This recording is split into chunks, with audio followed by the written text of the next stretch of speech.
we need to lock that behind him? Huh? Do we need to lock that behind him? Oh, he's got a key. Oh.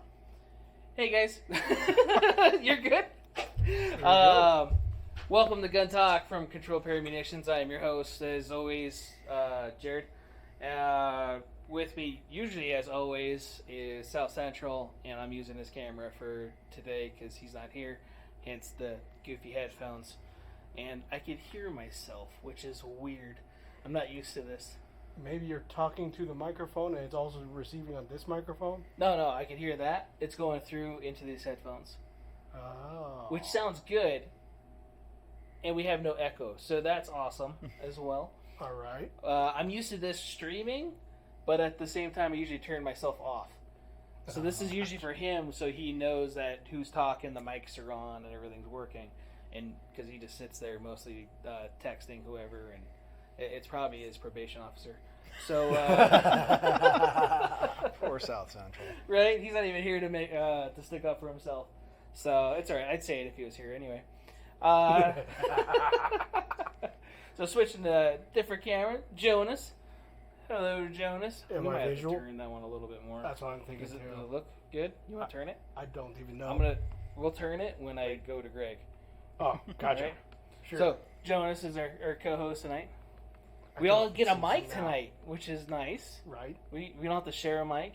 All our Jeremys, we don't have to scoot and cuddle next to each other. No monkeypox? No monkeypox. Not today. Not today. Yeah. But you guys got a little close last week, so. Well, Tim and I have a history, so it's okay. What's a little STDs between friends? We're cozy and comfy. It's all good. All right. And, wrong camera. See, this is why South Central does this shit. And tonight's special guest is Greg. Why not? Because why not? Why not have him 2 weeks in a row? Right. See if I can reach right. that. I'm right in that as long as we can. I got T-Rex arms, So. Oh, Raul's watching. Can you see me now? I have no idea. Oh, I don't know. Let me look. It looks straight to me. Looks straight? It looks straight to you. Okay, yeah. Yes, that looks good. Okay, I like good. it. Good. Yeah. As long as All it's right. straight, not curved. Right? Well, it's 2022. Right? It's acceptable, right? Yeah. Yeah, you can be as curved as you want to be. Raul, you are vital, just so I don't have to do this shit. That's about it. So, Oh, snap. it's not a big thing. Look at that. He's viewing chatting. and chatting. Yeah, Oh, shit. look at that. What an awesome guy. So, Your dedicated following. right? Now I gotta move my camera a little bit. Wait, what? I think so. I gotta move this one. Oh yeah, I gotta move it more. So we're winging it tonight, as Jonas put it. Oh, You like that? I did. I liked it. It was pretty good. There we go. Well, since we're gonna do all individuals, and I got a program already set up from a long time ago, so we have 3 cameras, and we can all be cuddling digitally. Digital monkeypox. We miss you, Raul. We do. Jonas mostly misses you. I have a power bank on my phone, so I could actually read the messages now. Right? You know what's weird is this. Oh, I didn't put it on multi-stream. This is why he does this shit. I don't even know what multi-stream is. Oh, that's so you Yeah. can go multiple platforms. We're streaming on Twitch Live and on YouTube. Oh, okay. Yep. Gotcha. Got to get the gamer stuff out there, just because. Why not? Also, my Why account's not? on the. Right? Right. See, Not he do it. works with it. Why not? Absolutely. That's awesome. Why not? So last week we were talking about you and training, and I'm getting tired of listening to myself. It's just a weird echo, like I know what I'm saying. So we're talking about training and all that other fun stuff. You said you finished out another class tonight of this segment. So what segment were you finishing? We were finishing personal protection outside the home. Okay. So back until 2018, we didn't really have a concealed carry course. We had a concealed carry program, if you would. Mm-hmm. And there were building blocks and prereqs. First, you'd go through the basics of pistol shooting, then you'd go through personal protection in the home, and then you would slide into personal protection outside the home. Yeah. And, after going through all those classes, it was about two full weekends, and you'd fire, 600-700 rounds, and lots of drawing and engaging multiple targets and multiple shots, and it was it was what we had. And for a lot of states, including Nevada, you have to be a personal protection outside the home instructor to be eligible to be a state certified CCW instructor. Oh, wow. So for Nevada and many other states, that is the requirement to get on their list. Since 2018, though, the NRA has come out with a CCW instructor course, and it is the hopes of us that will become the new acceptable gold standard across the nation, because it's a module course that you can plug and play which lessons you want to include.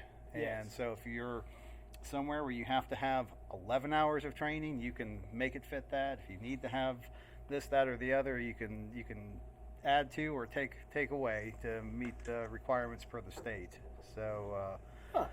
So today was wrapping up personal protection outside the home. We've gone through the pistol and personal protection in the home and the basic instructor training stuff and all that jazz. So now we're bringing it to an end. Nice. At least this run. Then we rinse and repeat again in October. Right. What are you running in October? So in October, starting on October 7th through the 14th, is another training camp just like this, where we do the basic and the instructor level courses for the NRA's pistol, and then, as we call it, PITH, personal protection in the home, and POTH, personal protection outside the home. And then after that week, we have a range safety officer course on Saturday, which certifies individuals to operate a firing line, which of course every instructor is going to be doing. Yeah. And then we have chief range safety officer on that Sunday, which certifies you to operate an entire shooting facility, as well as to train and certify additional range safety officers, and to write standard operating procedures for different gun clubs. And then we wrap it up on Monday and Tuesday with the NRA CCW course. Nice. So I think we have some other classes kind of in between. I think we have a rifle instructor course coming up on September 25th. Okay. So there's a little bit of work in between the actual training camps, but it's gonna keep us pretty busy. Nice. Yeah. But busy's good. Busy's Busy always is good. and especially with your that's your lifestyle too, and it helps out with different stuff, and It is. keeps you out of trouble. It is. I'd like to give a shout out to Tim Chapman, because I got to enjoy my new ballistic plates in my vest over this past week, and oh my God, what a difference from the huge things I used to carry. Right? Yes. Right? I thank him, and my back thanks him. The ceramics make a huge difference. They really do. Oh yeah, a lot of people don't really realize that. But my steel set dry, just the steel set's 24 pounds, 26 pounds, something like that. It's a lot. Without mags or anything. Yeah. Just I need to take the side plates out of it just because I don't want to have side plates, but that's me. Yeah. Yeah, Well, ceramics are nice. I am happy to just have this, and then it keeps me safe, and it also keeps everybody feeling good about what I do for work. Right. So, right. because God, just this week alone, I think I had a gun pointed at me 3-4 times. Jeez. Almost work at a gun store. I know, right? Well, at least in here they're likely not loaded. You would like to think so. Yeah, likely. You would like to think so. So I'm bringing this gun in for consignment. Okay, now Right. Right, or gunsmithing work or something like that. So yeah, sometimes we get that. Do you want to fix yours a little bit? What? How do you think you look? You look okay? I think so. All right. Right? Sorry for the Yeah. random people on Spotify. They're like, "What do you talk about? What you look like?" 'Cause Oh, we only hear you. So yeah. Yeah. Right? I think it's fine. No, yeah. I see my face in the square. That's all that so, works. yeah. This is just for the YouTubers. So Right. yeah, the video part of it. Yeah. So no, that's good. I'm glad those plates work because they're nice plates. I enjoyed shooting them up. Testing them. Testing them. Yes, putting science. Yeah, absolutely. So, yeah. Absolutely. They were fantastic, and well, I'm here, safe and sound. So didn't even have to test them this week. Thank God. Right. Right. Oh, man. Well, yeah. When you first said shout out to Tim Chapman for the plates, I was getting worried that you actually had to use them. You know, like they helped a lot. The time it took for me to get up off the ground was less with those plates. Right. Yeah, from getting the wind knocked out of me or whatever. Yeah. Oh man. I got hit today in traffic. Some lady rammed into me. Really? Yeah. I was sitting there on my. I was just sitting there at a red light playing on my phone, and all of a sudden, just sorry, dog. Right. Scared the dog more than I got hurt, and just like the fuck. And I thought somebody ran into the truck. It's in Northtown, so it's over off of Cheyenne and MLK. And here I never would happen there. Right. Never. It's like, oh shit, what was that? You know, who is it? And there it was. I could barely see the top of the windshield of this little import car, and didn't do any damage to the truck, and barely damaged hers. You know, didn't exchange information. Kind of felt bad and stuff. And it was. She was freaking out, and like I was gonna act all weird, and I started freaking out though, not with her, just before that. Like, what the hell? Yeah. Because that doesn't happen, especially like a little nudge. Right. It really felt like a body fell into the truck. So you didn't jump out of the car and grab your neck and go, "Oh, my spleen," anything Yeah. like that. I thought about it, but my acting has been a little lax lately, so yeah, I don't want to have a poor performance. Who knows? She had a dash camera or anything either, too. You might just be honest to your own detriment. Right. So yeah, that was a little weird. Which I'm glad that she didn't, or it was somebody that was nice too. Yeah. Especially out here, people get out of their car really abrupt. Ready to go, and so I'm sitting there thinking to myself, am I gonna get shot? Is this person gonna come out all angry? Why was I stopped at the stoplight? Or are they hitting you as a distraction, and now somebody's going to come from this side to you? Right, which is good thing to bring up in defense outside the home. Yeah, it is your situational awareness, which I was not situationally aware. You do the little, okay, I'm stuck behind a whole bunch of cars. Let me see what's going on my phone. Boom. Was that on your way here? Yeah. Okay. Yeah. Yeah. Wow. And just left the other job, and so I was conditioned white at that moment in time, which isn't that often, but it was one of those like, okay, I'm gonna. So you guys know we're going to the colors here in a minute, and what that is, because you teach that right in defensive outside the home.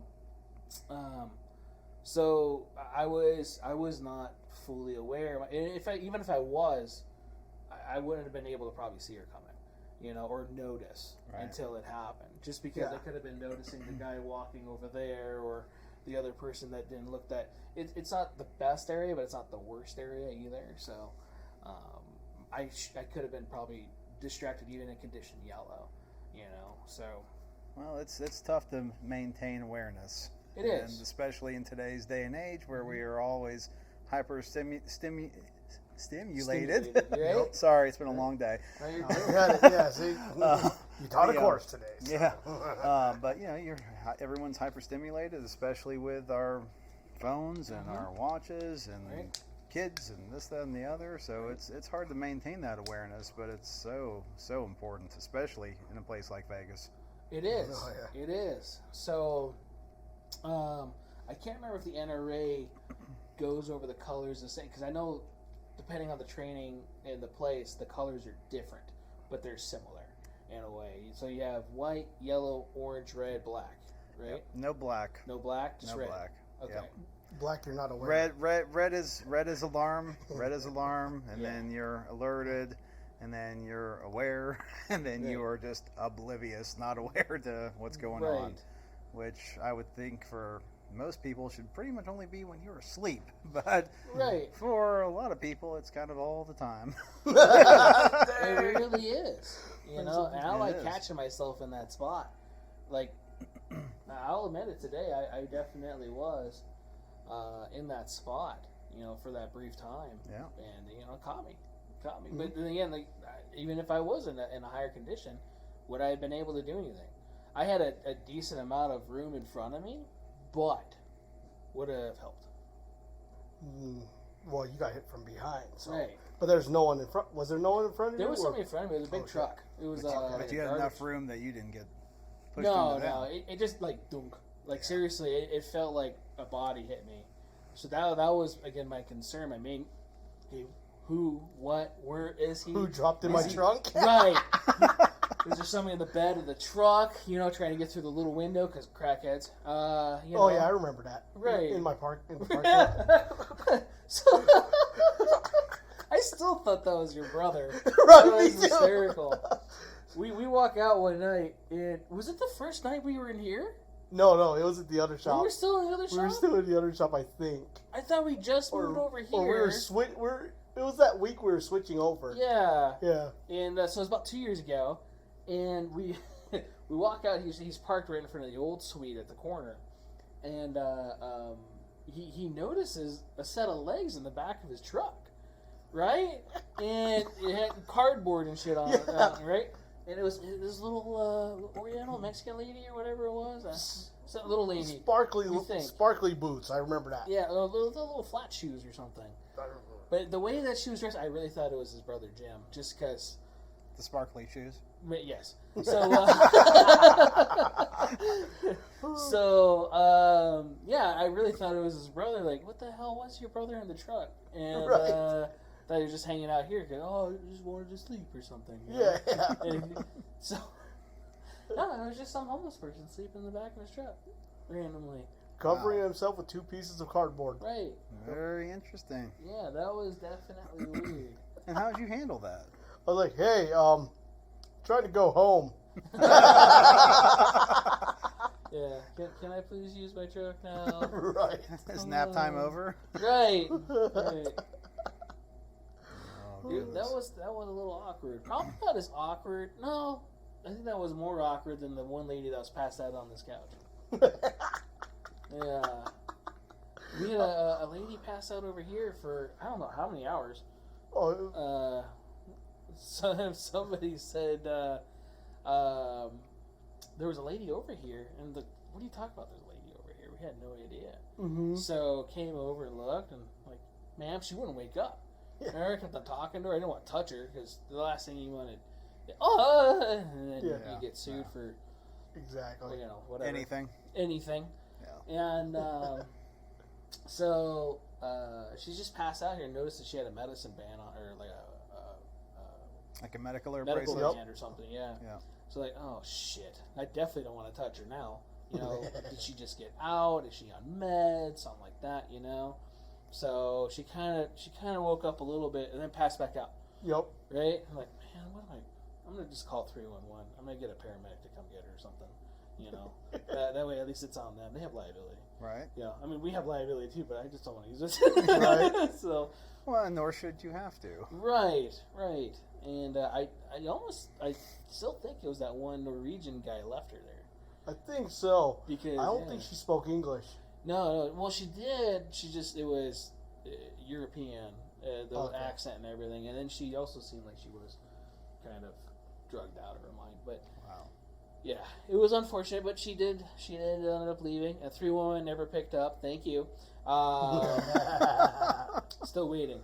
So, what they told us not to call for anything on 311 anymore. Just call 911. Really? For anything? I think now somebody was saying when that. When did that happen? I don't know. Somebody was saying the other day, don't call 311 if you need to report anything. Oh, I think that was probably. Was it the Wambacher that said something? Was it Wambacher? I don't know, possibly, because he was talking about how they get more calls on 311 now than 911, and it's just difficult for both lines, something like that. Right. I forget. Right. Yeah. Chapman says thank you, by the way, for the shout out. Absolutely. Your brother says that we like his COVID hair with the pink hat. I don't even remember the pink hat, but across the street, so is the hospital. I know the fire department. I probably would have been quicker if I ran across the street to the fire department and got them. instead of calling. Hey, can you go get this tweaked out person off my couch? You know. Well, He'd probably tell you to take a number, but never mind. never a dull moment, No. especially in firearms. No. Man. Oh my goodness. Oh my goodness. So, defense out the home. A lot of that stuff is with and without carrying, right? Kind of giving you your situation awareness, talking about a lot of that type of stuff, right? So It does. Besides, of course, the getting down to business of the actual mechanics of shooting and defensive shooting, there is a lot of classroom stuff about having the proper mindset, because people are getting guns for personal protection all the time, but they maybe haven't really thought it through. Is that something you're actually going to be able to do? Are you going to be able to exercise lethal force and take a life? Yes, it's in defense of yourself or your loved ones, but can you do that? As well as the multitude of other repercussions that we encounter if we do have to exercise lethal force, and as well as just things about maintaining awareness and how to make yourself and your home safer, and how to conduct yourself when you're out in public, and right. what to wear, what not to wear, what to say, what not to say. Yeah. You may not want to walk around with your "Let's Go Brandon" shirt and your MAGA hat. Even if you're a supporter, you may not want to do that because it brings unnecessary attention to you. Mm-hmm. I had to explain that to my 9-year-old daughter as she wanted picking out a patch for me to wear. Can't remember where we were going, but she's like, "Can I pick out a patch for your hat?" I'm like, "Yeah, sure, no problem, sweetie." She goes over there and like, "Choose this one." It says Biden sucks. So like, okay, I can't wear that one outside. And she's like, "Okay, what about this one?" It was another Biden one or whatever, right? It was this and this. And we probably got kicked off YouTube now because I just said Biden. But anyway, but yeah, no, she wanted me to wear it. Like, I can't. As much as I would love to, you can't. Right. Especially today. 10, 20 years ago, probably I could have got away with a lot more of doing that sort of stuff than I can today. Shit, saying stuff today. You can't say half the stuff that you were able to do a long time ago. Well, that's true, and some of it is unfortunate, but some of it's also a good thing. Yeah. It's got to be fair, though. That's the thing. It has to be what? It has to be fair, though. Yeah, it does. It does. But times have changed. We're changing, and some of that change is not a bad thing. But you can't just speak as freely as we once did. Not like our fathers or grandfathers. That's for sure. Right. That was a different time. So yeah. Which some of them would be like, man, that'd be kind of cool. But yeah, then again, looking back too, it's kind of a good thing that some of that's not allowed, as far as certain things go. Yeah. Well, I've kind of just gotten used to that because that's how it is in classes. We don't discuss politics in class. We don't discuss religion in class. We don't discuss kind of like my life in the Freemasons. We don't talk about those things. Why? Because they're controversial items, and we're all about peace and harmony. we don't need that. Right. But most of our gun guys and girls out there, are definitely on a certain side, and they want to talk about that, and that's great. That's great for a break, but not in the classroom. No. Yeah. That's not what we came here for. No, yeah, it's definitely it could be a good thing to kind of bring up and different stuff, and like some of the laws that are changing all the time. Yeah. Which kind of makes yours and my job difficult. Because the laws are ever changing, and it always seems like it's impacting it in a way or two. I just found out certain things. I got to double check before I make it public. So just in case, right? But yeah, there was a few things that got brought to my attention recently, to where it was kind of I don't think that's right, but that's weird how that's a thing now. Yeah. Like training. Weren't they trying to outlaw training for a short period of time, or not? There was something to go along with. I can't remember what it was, but they're regulating some form of training for. I think it was coming out like a year or two ago. Is that a Nevada thing, or are we I talking don't on a remember. larger scale? I thought it was a larger scale. Hmm. But I don't think it was just directly firearms training. I think it was like overall training. I think it got squashed, but it was one of those things that they were looking at implementing. Like we get those papers from whoever it is. The Fusion Center. Yeah, whatever. Yes. Yeah. So What's the Fusion Center? over here in Nevada, in southern Nevada at least, like is it Clark County or is it just under Metro?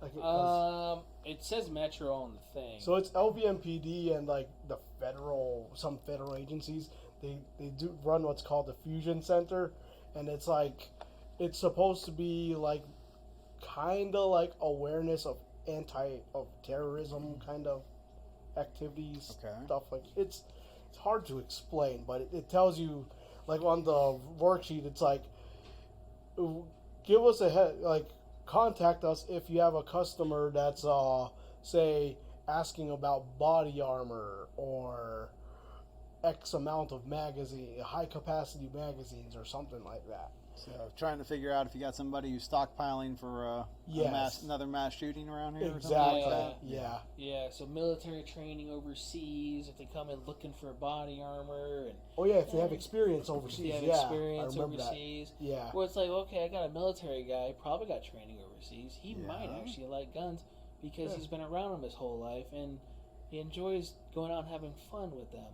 But I'm supposed to do what with this? And he wants armor because he's smart and doesn't want a bunch of guns pointed at him by random people at the range. Right. Yeah, not a off the wall concept, but no. But things that make sense sometimes get lost in new laws. Right. Yeah. Some of the stuff on the forums they make sense because it's like if they don't look like they should be able to pick up the firearm, make sure they can't. Like, okay. That's a normal thing. If they can't pass a background check, don't let them have it. But, okay, I'm pretty sure we don't do that. Already. Sounds like FFL, basics right there. Right, yeah. A lot of it was kind of like that. So that's in the end part of it. So when I showed it to people, like, oh, well, all this stuff makes sense. Like, okay, but just pay attention to the first parts. Right. Why is it in the beginning for one? Why is it even here? Mm-hmm. And it changes every month. They give me a new paper. They do? Yeah. I thought it was only every half year. No, I get it. I should just start keeping them. That way. Oh, shit. They change. Sometimes they're thicker than normal. Sometimes, I don't know. Yeah, I know. I remember one of our prompts during 2020 was like 5 pages. Yeah. Yeah. Right. I remember that. They definitely had a few. I don't know why for 2020. Well, it is hard to keep up with all the new rules and regulations and statutes and whatever. I know I had a guest speaker because during the personal protection courses, you either bring in a judge or an attorney or a post certified law enforcement officer to talk about the laws. Mm-hmm. And one of my other students from last year is a post certified law enforcement officer, so he came in as one of my guest speakers, and I enjoyed it, but I was also kind of wondering about some of it because the Nevada laws are definitely very different from Florida. Right. And it's hard to stay on top of all of them, especially if you're traveling around. It is. Oh, yeah. We just got asked the question for a law thing, and it's for this viewer's dad, HR 218, which I had to look up because I had no idea what it was. It's what allows retired law enforcement to continue to carry. I'm glad you guys know. Yeah. So yeah, I'm like, oh no, is this a new HR, whatever it is? So, but it's asking about picking up a firearm because it's being able to conceal carry because of the badge. Unfortunately, in the state of Nevada, you still need a concealed carry permit for it a valid one, in order for you to pick up a firearm without. You have to fill out the form. It's a form of showing of transference, but to be waived of the $25 background check or being called in, unless it's a private party, underneath the newish law from 2000 January 1st. 2020. 2020. Yeah. 2020. Yeah. Well, if you look on the 4473, it says no NICS check because of state ID, Right. not federal. Right. So that's Yes. almost. But even like self-explanatory. with law enforcement stuff here, we have to have them do background checks, Yes. even with the current badge. Mhm. So unfortunately, that's something that doesn't apply here. And now in other states, that may not be a thing. Shit. In some states, you don't have to pay a background check fee. They have to just go straight through the FBI NICS program. Mhm. Where when we get people that moved out of state here, like, what do you mean I have to pay $25? What do you mean I have to wait several hours or a couple of days? Like, well, I gotta call somebody, and I gotta go spend 8 hours calling somebody, and yeah, trust me, we have nightmares of the music. So we don't want to do it, but we're doing it because that's what we have to do. It's our duty, right? to ensure Right. that we do not put firearms in the wrong people's hands. Exactly. And here in the state of Nevada, we have to use that. It's Department of Public Safety. Mhm. It's a go-between between us and the FBI. So we have the state background check number, and then you have a NICS number, NICS number from the FBI, which everybody federally has to get, just not the state number. So I would like to say that there's probably another state that does it like that too. At least we only have to wait a few hours instead of like 30 days, right? Right. Is it 30 days for California? California is 10 days cool down period Cool down. before you can pick up the firearm, and 30 days before you can purchase another center fire, long gun, and or handgun. I think. God. It's a- Right. and I think they have a DROS number as well, or something like that. 'Cause- Yeah. Yeah. Yeah, we don't like sending guns there either. Oh my God. We've had to send a couple, like, okay, wait, is it on the roster? Or, oh no, it's Yeah. going to a cop, which Yep. then it's okay-ish. And then we have to do a DOJ letter. The CFL CID is needed because we actually have a CFL CID. I don't remember what the hell it means. I don't know what it is either. We had to do it. We had to register on some website. But good thing it's only once a year. Right. But then that Ross. It's funny that DOJ letter. It literally automated once you get a CFLC exemption. It's interesting. Right. Wow. Which was Yeah. kind of neat, and then you just email it over. But it was weird how we had to go through a little bit extra steps of having to do that. Yeah. Shipping stuff over there. I remember the last firearm store I worked at. We sold a guy at a gun show, which had it shipped to an FFL to get everything done right, just in case anybody special is listening. But it was a SIG 938, and SIG 938 was on the roster. It was good. Yeah. Low capacity magazine. It was single action. It met all the little requirements, and also the number and everything was on there. Mhm. Unfortunately, because SIG makes so many different versions of that firearm, Right. that particular one wasn't on the roster. Oh, no. So 7 of the 8 worked. That was the one he wasn't, Of course. or whatever it was at that time. It was something really stupid. That sucks. Right. And the guy was really upset with us. Like, dude, we don't have no idea. Yeah. All we saw, it was good. It looked good on our end. We know what's good in our state, and we Yeah. try to do our due diligence at a gun show with hundreds of people around us with really shitty internet. Yeah. Like, oh, I don't know. What's today's California roster going to be like? Which is ever changing, Yeah. So, Um, which brings up another thing. When we have Don Green on here, I'll have him bring it up too. Black powder guns. Yeah. Is a firearm. I thought you can sell it to the state of because. Well, we have to look into that more. So, there was something, and even like an unlawful person can't have one. Okay. So, where you would think that because it's a black powder and it's not, unless it's a X amount of years old. What? I- So it's like CNR style. Kind of. Okay. Which I mean, is I kind of remember you being able to order these directly from places like Midway and Oh, yeah. stuff like right, and that. it gets delivered to your house, and it's Yeah. a black powder gun, muzzleloader. Yeah. And it didn't matter who you were or whatever. But that shit, a long time ago, we used to be able to order shotguns and get it delivered to our house. That's true. So, From the Sears and Roebuck catalog. right. And if you want to go even back further than that, yeah. Yeah. Because the next Brady check didn't come out to 94, I think, 93, I 94. don't remember. Yeah. I only know that because of a YouTube video I watched. I was watching Power Rangers then, so Was yours the green one, or?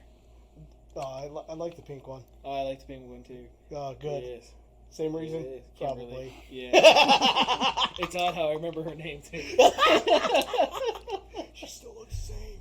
Yeah, she doesn't look too much different. Yeah. She's not like some of those other 80s and 90s stars that went and got a whole bunch of reconstructive surgery. You have no idea what they look like anymore. Oh, man. Even freaking, what's her name? The one from Dirty Dancing, you barely recognize her. What? Which one? The one that played Baby? Yeah.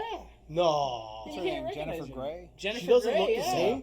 No, Well, she doesn't look the same at all. Yeah, she looks different. Completely Really? different. Yeah. Yeah. She was so beautiful. Yeah, and she probably thinks she still is. Right. Okay. You know, if you're into the cat ladies, then maybe so. Oh, so Right. she had a lot of... She had a lot of work done. Oh, I'm sorry. Yeah. Your brother, Kimberly. Yeah. Susie Q. That's right. She was Susie Q. That's true. That was a good movie. Yeah, I had never seen it. Yeah. So. It was like a made-for-TV movie. Was it? Yeah, it was good, actually. Oh. Interesting enough. You definitely welcome street sleepers. So we answered the 218 question. And, but yeah, I really had to look that thing up. Like, oh crap, I don't know. I was gonna look it up on here, then I had this fear that it would lag out everything and probably close our stream out. Use the phone then. Yeah, that's why I use the phone, just in case. But, so, God, we got way off topic. We were talking about defense outside of the home, went to 2 and 8, got all over the place. That's okay. Right. So, what, you teach in all 50 states? I haven't taught in all 50 yet, but you know, with these credentials, you are certified to instruct in all 50 states. That is cool. It is cool, you know, because it's a certification. It's not a licensure, so it's not state governed, but it is obviously state accepted everywhere because that's usually what you are looking for from your CCW instructors is that they are an NRA certified instructor. Right. So yeah, it's pretty nice to be able to go anywhere and do this gig, you know. Have you thought about opening up some classes before January 1st, 2023 in Illinois?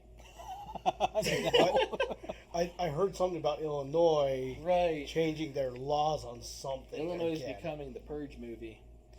Oh my god! Yeah. So I gotta ask, what is the most difficult state to teach in? Right. I am guessing it will end up being California when we make it out there, which will probably be next spring. But laws are going to change. you know, we also try to go to very gun friendly states, and also states that do have these different requirements for their CCW instructors, because then we can market better for it. Right. So I don't see us spending a lot of time in Illinois, New York, California. That just doesn't seem appealing. Maybe for vacay, we'll go hit Napa Valley and check all that out. But otherwise, it's going to be limited and very controlled trainings in those areas because there is so much that you have to be concerned about. Right. And the alphabet soup after my name does not contain JD. I'm not an attorney. And I don't want to play one, so it's like, okay, we'll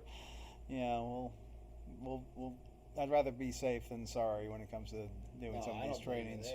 Because I know California, they do have like a release schedule pretty much of laws when they will roll out in effect. Yeah, it's weird. Yeah, it's like you're already planning when you're banning things. Wow. Yeah. In Illinois, they have like 3 different sets on mag capacity laws, from what I saw. I know what California can't go under. You have to have 10 or under, right? Yeah. And then I think New York's the same. Yeah. Colorado's 15. Well, New York, it depends on which part of New York. No, I think it's all. It's all New York now. It's all New York. It's all state now. Yeah. Okay. Because upstate was pretty much the only place where you had guns, but they're still pretty regulated. Mm-hmm. And then they got even more regulated. I don't know. I think that as far as we're concerned, it really doesn't matter which state it is. But obviously, just like anybody else, we got to check the regulations and the statutes and make sure that we're good going into that state. That's all you can do. It is what it is, and until everybody can get on the same page and have some national standards and national regulations, it's going to be like this. And and that goes for everybody traveling, by the way, anywhere you go, especially if you choose with a firearm in a car, out of a car, in a plane. Oh yeah. If you fly into New York and you have you're not supposed to go to New York. You accidentally had a high-capacity magazine, you're going to jail. So, welcome to New York State. You were going to prison. So that's bad, and it sucks, especially when you're trying to do the right thing, and you have no idea because of the way that some laws are even written. Yeah. It's frustrating because we are the good guys and girls out there who are trying to, exercise our Second Amendment rights and exercise our freedoms, and for whatever purpose, whether it's just going and plinking at the range, or we want to strap a gun on and be able to properly defend ourselves. And there's so much responsibility and so many statutes that apply, and it is it can be overwhelming for somebody who's just trying to get into this sector, into this field.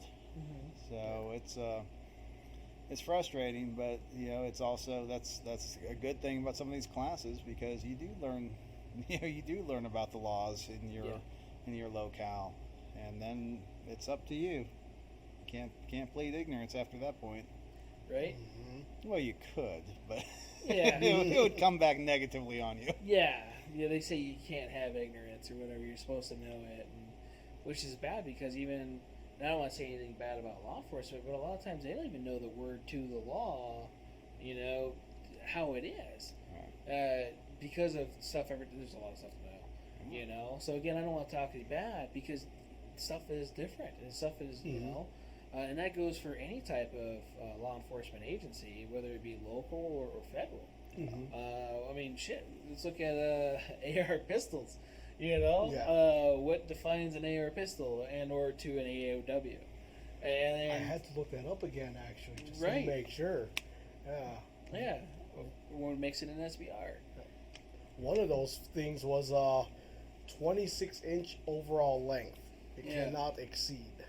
So anyone that's buying, say, I measured that out, right? Kinda. If you have a standard carbine buffer receiver extension, the buffer tube, quote unquote, that means it only gives you upwards of 9.5 inches of the barrel, kinda. Yeah. If it's gonna go with overall length. Right. So, but then there's also people that's like, they're like, how do you measure overall length? Fully collapsed or fully extended? Yeah. It's up to the officer, Depends I on guess. if it's Wednesday or Tuesday. Exactly. Right. Yeah. And it's written so vaguely to where it can be used in that sense. And that's the bad part too, which is kind of irritating. Yeah. Got a question. Is there a standardized price for NRA RSO? Which I'm assuming it is different depending on the trainer. Or the agency. So, there is a standard range in terms of the cost. And then you will sometimes see classes advertised that are just ridiculously lower than that. But those are usually restricted to Boy Scouts. Because we utilize range safety officer, pistol, rifle, shotgun instructor credentials for new merit patch counselors. Okay, that's cool. It is cool. Yeah. And so in terms of cost, I don't know what everybody else charges. I know that for about 10 years we charged $250, and we now currently, after another 5 years, we jacked it up to $300. So. Okay. But then again, the NRA also jacked up the cost of all their materials and the things that we have to get for the students, as everything in the world has gone up in cost. Right, because all the NRA classes come with materials. You get to take home the book and all the information and all the stuff that you guys share in class. I think you guys got to keep the targets, right, for grading or for your personal records or whatever. Exactly. For some of the courses, we definitely have to witness it and sign off on it. Right. But no, it's an RSO is a neat course. It's actually kind of probably the course that made me, because, well, I mean, when I went through and became an instructor, I was trying my hand at things, and I got hired on as the new member trainer for my local gun club, and eventually I got my chief RSO credential and became the chief RSO there, and I actually switched our new member training class over to the range safety officer course. Yeah. So every new member that was coming in was also a certified RSO, which also helped our numbers, which helped our liability insurance. That's cool. And I've taught that so many times over the years to individuals and groups and agencies and stations and all that good stuff. Mm-hmm. So it's a great class, even for somebody that's just starting to get into guns. It's a great class to take to learn how things are supposed to be done and what you can do to help keep things operating properly and safely on the range. Right. Because we're all range safety officers. We're all there. We're supposed to take care of ourselves and take care of those who are with us and keep an eye on each other. But it's nice when you've had that extra training and know exactly what to look for, and you actually have a credential that says you can do these things. Right. Instead of, well, I was a range officer 30 years ago in the Coast Guard. Really? The Coast Guard? Okay. Yeah. Whatever. Things might be a little different now. We still want to keep it downrange all the time, but right. Things have grown and adapted. So, long story short, around $250, $300 is the going rate for those classes. Okay. And that is a course that you would receive a credential card, at the end of it, as well as a certificate. Okay, good to know. How long do certificates last? Your certification is good for 2 years. Okay. And then after 2 years, you do not have to go through the course again, but you do have to, of course, pay the NRA again for your recertification fees. And it's done, based on whether you're an NRA member or not. NRA members have a lower cost for renewals, as well as, what was the other thing I was going to say? I don't know. Renewal of certs. I completely lost. Do what? Renewal of certs. Oh yeah, every 2 years. Every 2 years. You just have to pay your fees to the NRA. Okay. Back in the day, you used to have to teach X number of classes.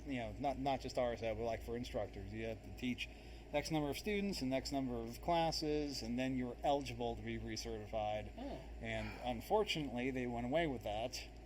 So we have tons of instructors out there who've gone through the trainings, hold the credentials, maybe never used them, or 5 or 10 years later go, oh, I think I'll try my hand at this. Meanwhile, we've had 5 text revisions of the handbooks and the lesson plans, and it's like, oh my God. Right. You want to do this, And yeah. I appreciate anybody who just wants more knowledge, because that's just going to get rid of that ignorance and carelessness that most people have when it comes to firearms. Right.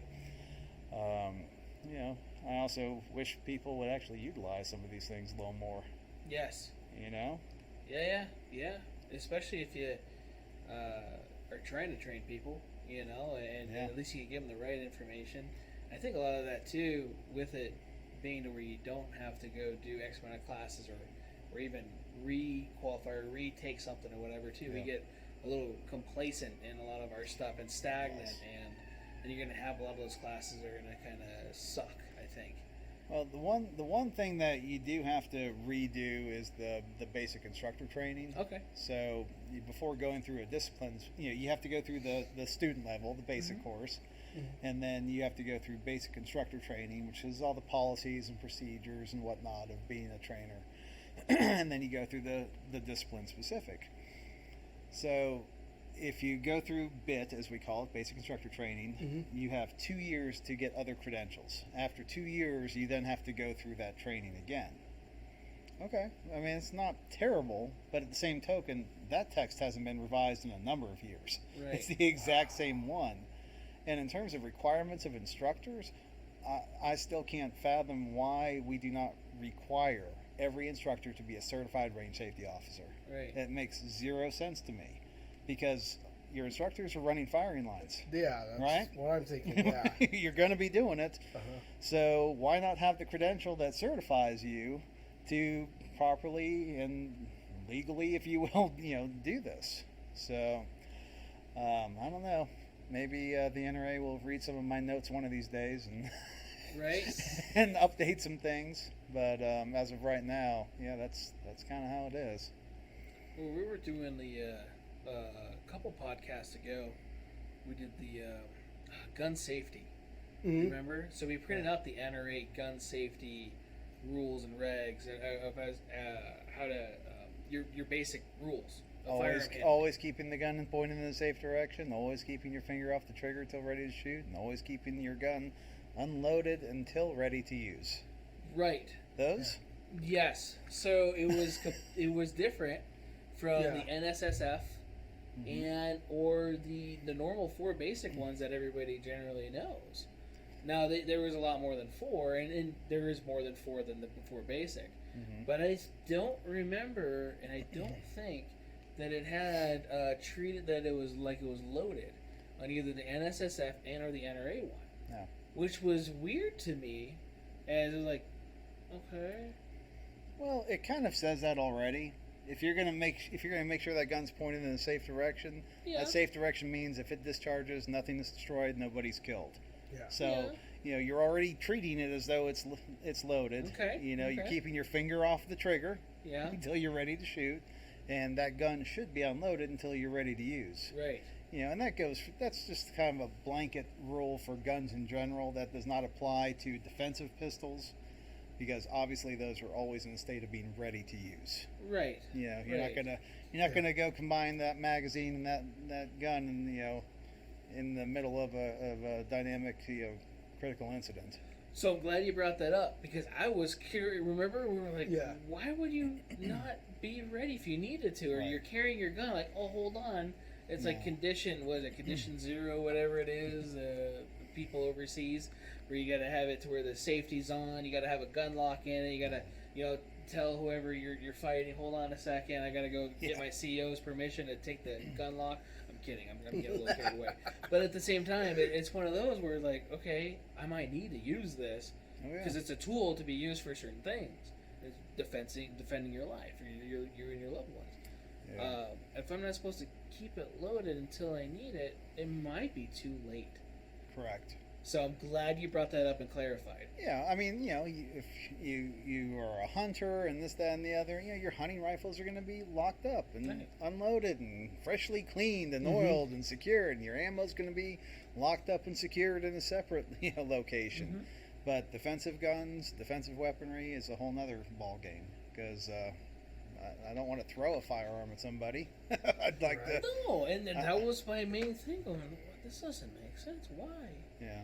Why? But I'm glad you clarified that. So you said a lot of them have 4 rules, and there are 8 additional rules for using or storing a gun, and the very first one listed on that is what I use as a 4th rule, and that is know your target and what is beyond. Yes. That was there. That they Yeah. shared that one. Yeah. They shared the.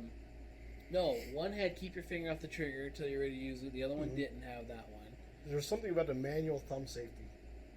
Something about the manual safety engaged or something Yeah. like that. It was something. I think that was the NSSF though. It could have been. Yeah. But that's the thing, we were comparing to the couple big ones as far as who puts out gun safety law information. So I figured NRA be a good one, and then the NSSF who puts on. I remember. I the- think it was do not trust the manual safety, something like that. Yeah, something like that. Well- Don't trust the manual safety, as it still may fire, which is a good thing. I It's like a mechanical device. And they Yeah. can Right. fail, and they do fail. Right. Remington 700. Wait, my bad. Right. They did good things. Just not with the safety. Right. Or you hit the, what was it, the buttstock on those? You do the Grandmaster J firing. Oh, the AR one. Yeah. Yeah, some old bolt guns where they get those 2 lighted triggers. Yeah. You get them to set. So yeah, be careful on that one. But then again, that's taking the gun out of factory specifications and modifying it to a point to where it can be unsafe. And I think it said something about that too. Yes. Modifications. Yeah. But yeah, again, we were just comparing those as far as that goes. So Well, if you want to do a little history lesson, which I'll keep it very brief because I'm the only Dr. Wynot that doesn't do history history teaching. The NRA was founded in 1871. We've been around a long time, and the materials that have been used and taught through the NRA has been there for a long time. So how many ways can you reinvent the wheel when you have these different organizations coming out and they're having their rules and their guidelines, this, that, and the other? Everybody borrowed it from somebody. Oh yeah. Oh, that's true. And it's usually the oldest name and game in town. And when it comes to firearms, it's always been the NRA. Right. Well, like car manufacturers back in the day were like that too. In the 50s, we had Ford and GM stealing shit from each other. Yeah. You had the Bel Air and the Fairlane. Was that the one that? Ford Fairlane? Yeah, that they look the same. Did they I forget look the the Ford same? one because I don't really care about Ford. So. I don't remember them. That was the Oh, Fairlane. okay. Probably in the 60s, you're right. Yeah, 'cause the they did 50s, look very 60s. similar. Then the El Camino and the Ranchero and. Oh yeah. I had a Yeah. couple of El Caminos. Those were fun. They're useful. Yeah. And they were comfortable. Exactly. Especially the SS ones. Mm-hmm. Oh, beauty. Oh yeah. Jim, speak English when you're asking questions. He says Jeebus was NRA was for military. What? I don't know what that says. James Jen Walther P22. I don't know if you knew. Oh, so what he's talking about is because the manual thumb safety thing we brought up. I remember my first time shooting. My buddy James, he had a Walther P22. We intentionally put it into safe, and I was still able to shoot the entire magazine through. Oh my god. But it was a known flaw Yeah. in the Walther P22 at that time. Just one of the many. One of the many. Not saying anything bad. Looking for sponsorships, Walther. No, but I'll own one again. I'm Oh not yeah, big you had a Walther fan. PK380, didn't you? Well, yeah, we had a PK380. I've had a CCP. I've Why? had that was Okay, never mind. And then it wasn't my choice. A long time ago, but Okay, just I saying. had one, and the PPQ. And the PPQ. The PQ was a cool gun. It was a good gun, but I couldn't hit anything with it. I think it came with Really? a rubber barrel. I Is couldn't that hit- for curving the bullets? Yes, Yeah. yes. It was the gun. John Wicking it or Yeah, something? wanted. Wanted, yes. That's it. So, but yeah, I couldn't hit anything with it, and I gave it to a buddy of mine before we lost our private party to transfer a lot of stuff. But No, I get it. We gotta make sure I make that clear in case anybody else is watching. But I gave it to him. He was helping me out here at the shop, and it wouldn't do me any good. Like, you just keep this fucking thing. My HK did a lot better, and it was the competitor with the Wow. HK VP9. And I mean, shit, the VP9 is the one that I shoot with you guys with the dueling tree, and I use my pinky. Yeah. So I love that gun. I have it upside down, and I use my pinky and the trigger finger. So just to show that I can do it.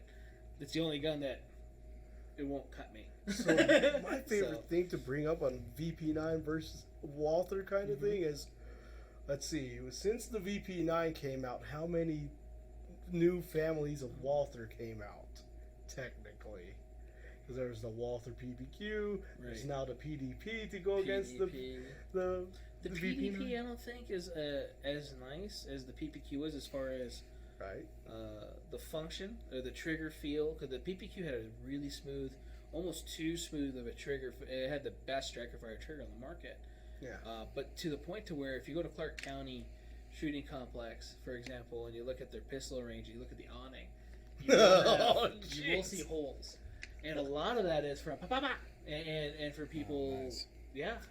So it's not going to keep me dry if it rains out there? It might not. You might get a little... about that. And we don't have straight rain here in Nevada because it's always windy. So, like, you will get... It's like Forrest Gump. We get it from the side. We get it from even the bottom because it's splashing on them in the lake. Such a good movie. We got water from the road. It's my wife's favorite movie, Forrest Gump. It is a classic. That's a smart woman. Yes, she is. Yes, she is. So here he clarified. Was the NRA instruction made for military doctrine? Was it made for military? Yeah, doctrine. No, it was not made for them. However, the military does incorporate it a lot. I've had many military contracts over the years, and I've found that most of the military groups that want this type of instruction are actually the special forces groups. Oh, wow. Because, well, they have their training, but a lot of the basics and a lot of those fundamentals get sorely forgotten very quickly. And it's a nice way to bring you back around to that and then rebuild on top of it. No, I didn't even think about that. That makes sense. Yeah. Because even shooting like competition stuff, I'll start overthinking a lot of things. Like, okay, basics. You know, front sight trigger pulls, front sight. You know, don't over squeeze the gun. Make sure everything is Not talking about defensive shooting, but just basic shooting. Yeah. So much of it is psychological. Yep. And you know, when we start getting frustrated and start doing things a little differently, and you start overanalyzing, overthinking, then you're throwing shots here, there, and everywhere. Yep. And it's like, slow down, take some breaths, let's get back to it. Back to the basics. You gotta, what is it? Crawl, walk, run. Yeah, something like that. Something like that. So KISS is always a good one to go up for that one. Keep it simple, stupid. Yep. Absolutely. But no, it is definitely something though that is used in for law enforcement as well as for military. Okay. And it's the same training that civilians can also go through if they would like to. Right. So. Right, and definitely recommend training. I'm looking at the camera. Well, and it doesn't even have to be with Greg. No offense, it did training. You know, yeah, but why not get trained by Why Greg? not get trained by Why Not? Yeah. I mean, he's here. He's special, you know. Not special. You know, right? My bus is waiting. I was curious why that little bus was out there earlier. That's awesome. But no, and you are out here to do this, which is really good. But even no matter where you are in the country, you know, get training. And get training from multiple people and multiple groups. And, you know, like I'm strictly NRA, and I have my own reasons that we don't need to get into why I don't do USCCA. It doesn't mean that any of their stuff is bad, wrong. You know, it's just that's another approach to it, and that's another presentation. But again, you know, you think about the trainings. Where did it all kind of start coming from? It came from the NRA. Yeah. I mean, I remember their first classes that they were putting together. It was a complete ripoff of our stuff, and that's okay. You know, if you're gonna add to it and build on it and make it your own, then that's cool. I understand the infancy. Now we're years later down the road, and they're doing their thing, and it's tons of different groups that do their own types of trainings. So it's good to get exposed to it. Oh yeah. Yeah. Plus, you know, this teacher may have told you this, but it didn't sink in until this one did. Right. It could have been the exact same thing sometimes. Yeah. We're like, well, I've heard that before. Where did I hear that? Yeah. Well, last time you went and got training. Exactly. Yeah. And it's always good to go out because even sometimes too, interpersonal. Some people just don't click well, you know, with certain people or whatever else too. So don't get discouraged if you go to a class and think that all the classes are going to be the same. And don't get discouraged if you go to one class and you have a really bad experience, because I know that a lot of people go to trainers, and we have a lot of ex-military, ex-law enforcement trainers out there who have forgotten that they're no longer in the military or in that department and still conduct their trainings that way. Yeah. And that might be great for a certain demographic, but it may be terrible for others. Right. So, definitely don't get frustrated. Keep looking. There are good instructors out there. I could rattle off a handful of them right here in Vegas, not because I train them, but because I have seen them in action. Probably because I trained them. Right. And and it's a necessity. Right. We waste money on so many things in life, and you really cannot put a price tag on your personal protection and that of your family. Right. So if you're going to go spend $800 on a gun and go buy ammo at $1 a round and get your holster and everything else, maybe sink a few $100s into some classes and make sure you know how to operate it correctly. Right. And efficiently. Right. That kind of goes into where sometimes, and in some cases, you do get what you pay for. There's some classes that cost a lot. Like yours is actually in the low medium, as opposed to a lot of other places. Yeah. I was looking at doing the level 1, getting that all, but it's always when I'm teaching classes, so I can never do the whole complete NRA thing. Well, Right. I have lots of things I could tell you about level 1, but we won't get into that either. We won't get into that. That's But that is who brought me over here last October. I remember. And Yes. Let's just say that there are the correct ways of doing things, and there are other people's ways. Right. And it's also a good thing to find somebody who's credible and who actually takes care of not only their students, but also adhering to the NRA standards. Right. So yeah.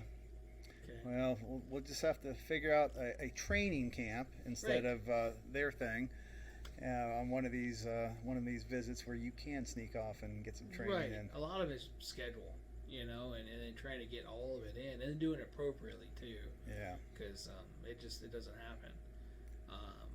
But I was looking at doing that. There was one I don't know the name, and I wouldn't put it out there anyway, no matter how horrible it was or how good it was, just because we could have a bad day, could have whatever it is.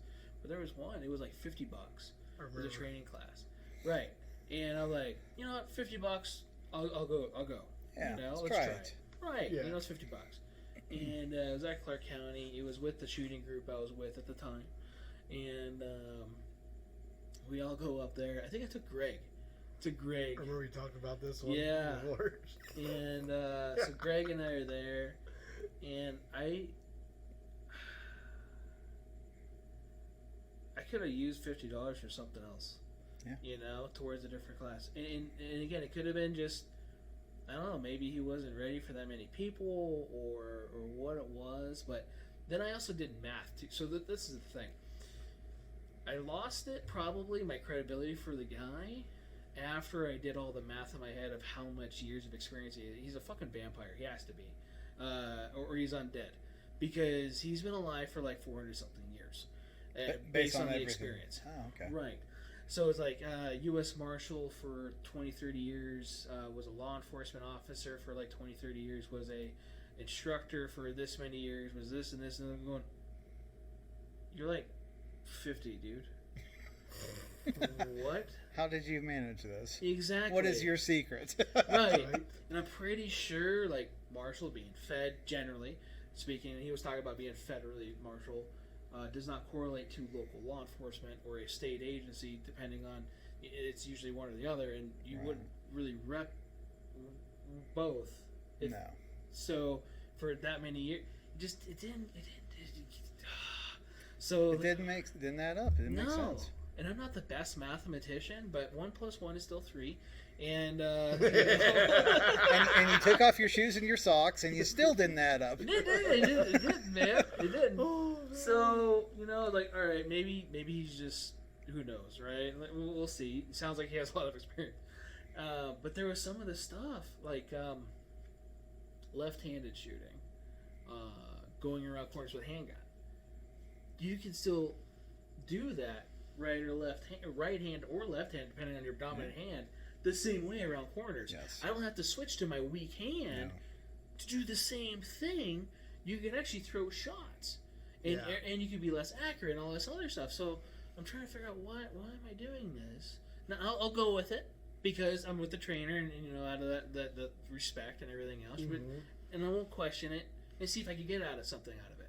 I learned I could shoot kind of left-handed good, but at the same time, it was one of those like, why am I going to do that? There's no way in this defense situation I'm going to go, oh, instead of just changing my body angle around this corner, I'm going to switch my other hand, just cause, and it was a little weird. Was he certified by Dust? Probably. By Dust.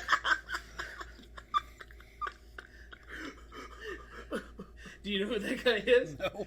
Oh my god. I still, you know what? I tried to look up his videos. Yeah. All his videos are fucking gone. They wiped them? Yeah, they're pretty much all gone, and they're all like shorts now. So, if you're not familiar with Detroit urban survival training, no, but I'm gonna have to check it out. Apparently, yes, please, or whatever's left of it. It's hysterical because it's all. Anyway, the B pillar, right? So, just out of curiosity, because we teach shooting with both hands, and unsupported, weak hand, unsupported dominant hand, etc. And I understand you were dealing with a specific training of clearing a room or using cover and using that barricade there, if you will. But I mean, there are practical aspects of that too. Because what if that dominant hand gets shot or knifed or whatever? And I understand that part. But it sounded like he was just wanting you to switch hands and do it that way, but you're still doing it two-handed. Right. Which didn't make any sense because there was no thought of injury or anything to where it just didn't make sense. And I get that part too because you can get injured or something.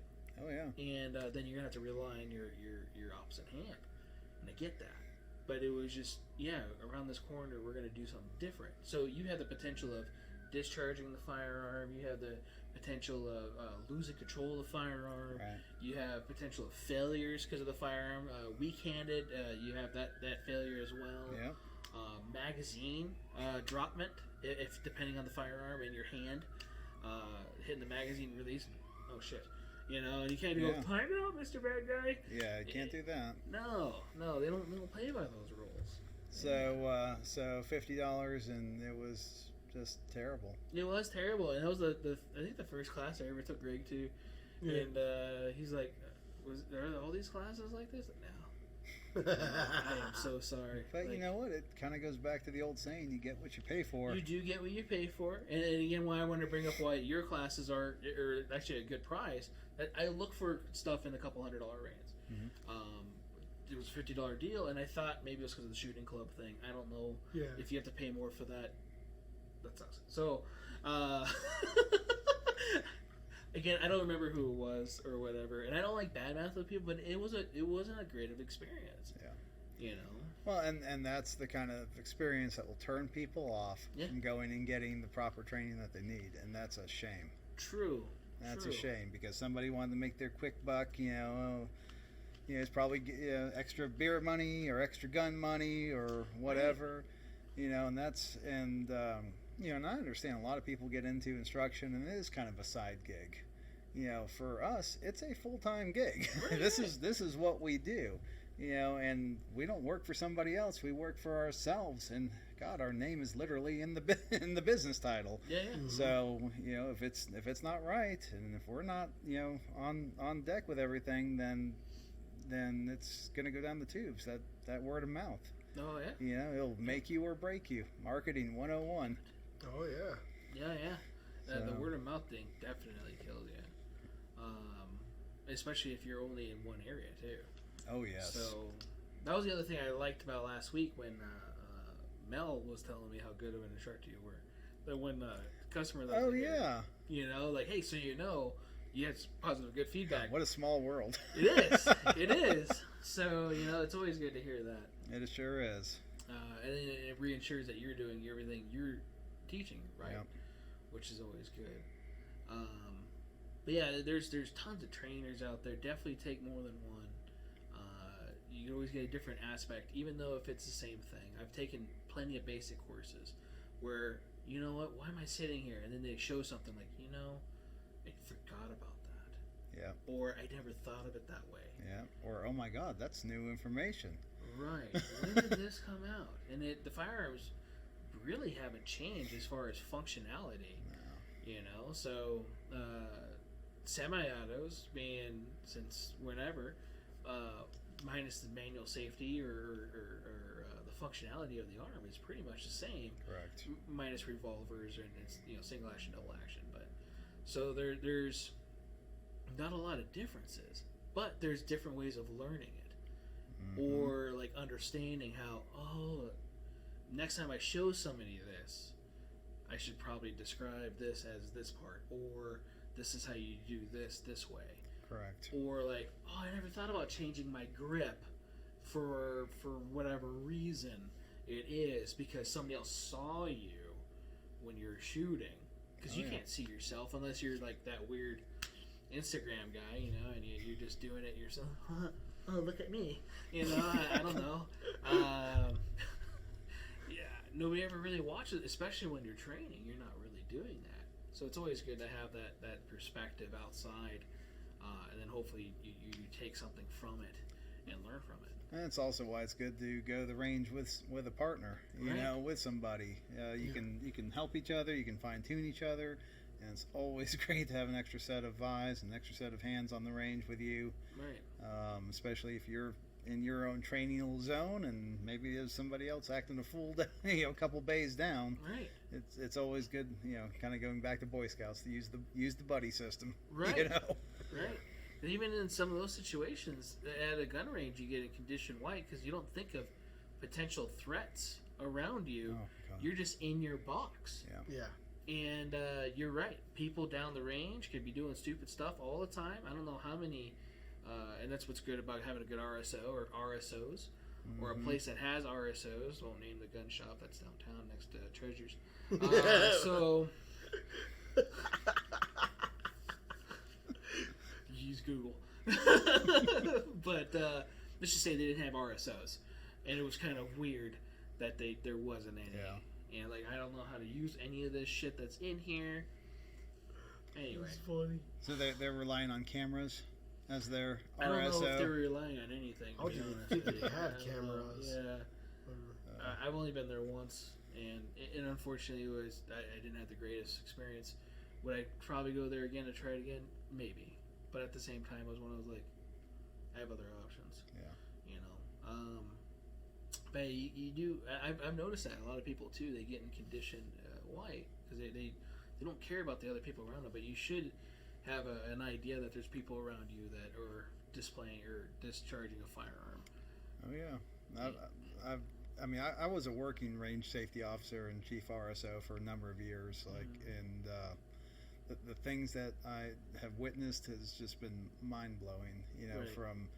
From seasoned competitive shooters who are turn around after engaging a target and turn around with the gun, right? And next thing you know, you have a muzzle planted in your chest because you're running along with the timer, and trying to keep things safe and recorded and everything else.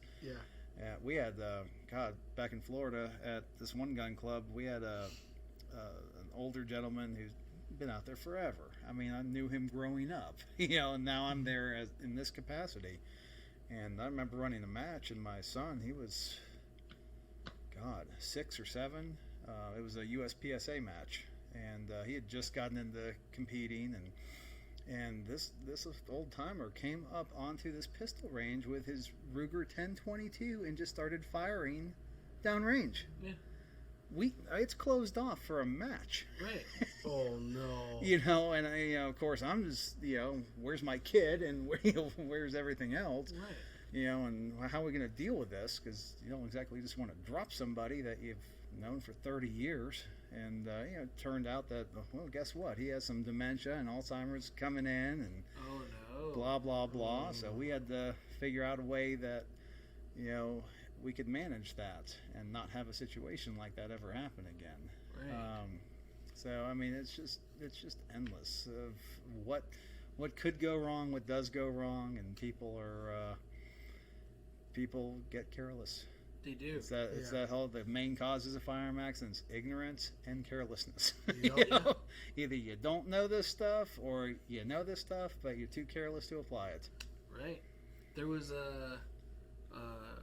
who was I got? I was with Mike, sighting out guns out in the desert this last time. Okay. And I heard from the Right. people, the neighbors. yeah, yeah. So they just rolled up on us, and we're out in the middle of the desert, and it's during the week. So figured, hey, we should be okay, not having to get tangled up in the power cord like that. I am. And so, being sorry, buddy, I wake you up.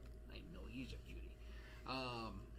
We're sitting out there, we're firing, and with the Air Pro on, we hear a car coming up. It's a little closer, and it's an old beat up BMW, and it kind of does a little U-turn around us. Okay, what are they doing? What's going on? And so they get out of their car, and they're like, "Yeah, let's go. Get ready to shoot." Like, we're down range with targets. No, this isn't gonna happen. So we kind of hurry up, and they're not shooting yet. No. Yet. So pretty much wasn't living up to the rule of making sure there was a firing line, people downrange, people not downrange. I've been on the desert so many times where I've seen people, their buddies are setting up targets and they're shooting the shit next to them. Yeah. Like they just set up this target, they're not even 5 feet away, and all of a sudden they're getting shots at it. And what are you doing? Can we leave so I don't witness a murder? Right. I do not want to be here. Yeah. This is when we need to go. That's how it is sometimes, and even public ranges, because this is the desert. This is like all no holds barred out there, which you're supposed to. Common sense is supposed to be a thing. What? You're giving a lot of credit to a lot of people. Right. Well, I haven't been to Sloan since 2013, so let's put it that way. I'm never going back there. Yeah, unlike you, like living in a war zone. So, oh man, they had to move the yardage away from the freeway because of that one kid. Oh yeah, I remember that. Yeah. Kid got shot driving. They were driving north, I think it was, on the 15, and shot went right through a window, killed a kid.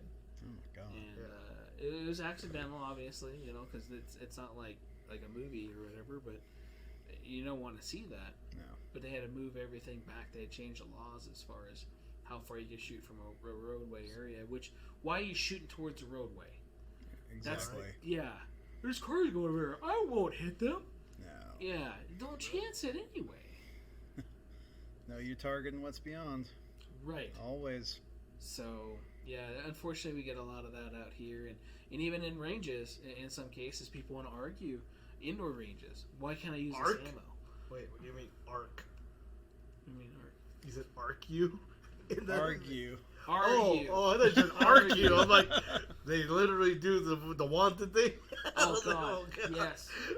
They probably do at Clark County. I've heard Mike say that they did that at C2, but Yeah. I was hoping not here.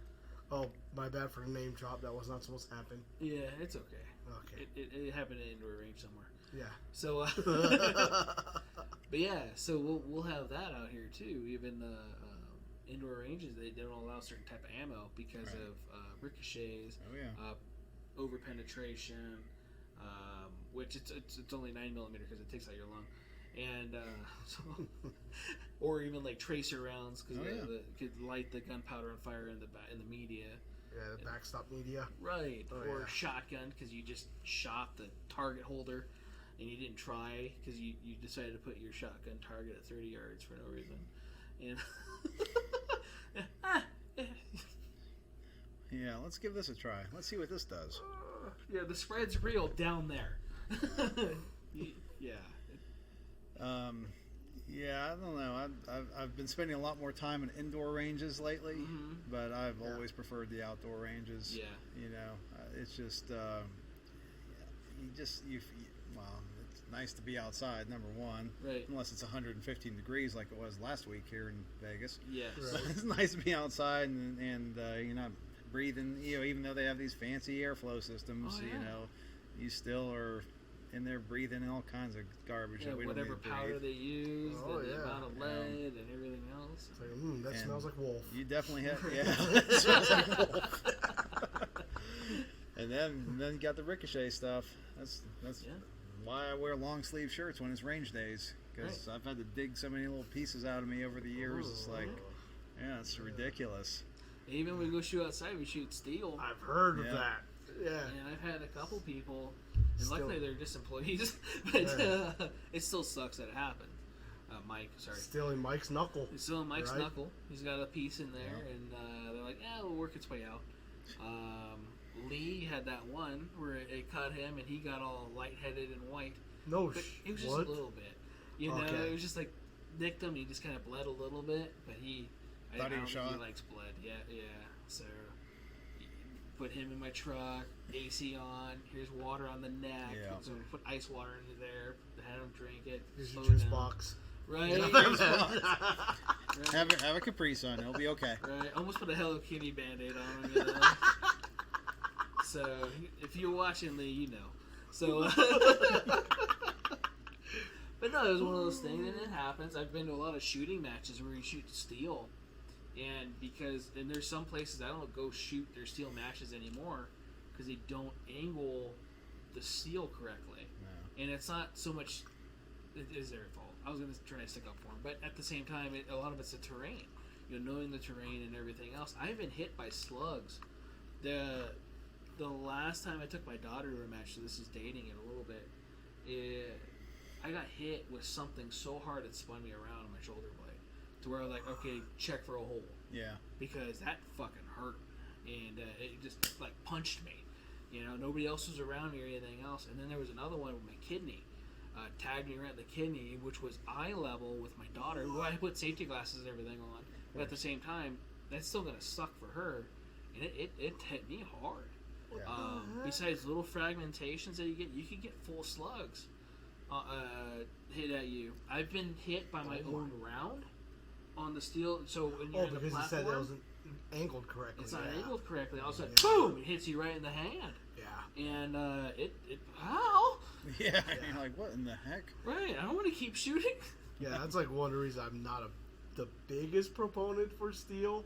I do like paper more at times, most of the time, but if it is angled down correctly, and is at the proper distance, then you typically don't have any issues. But and it's nice to get that instant gratification. Ding! Oh yeah.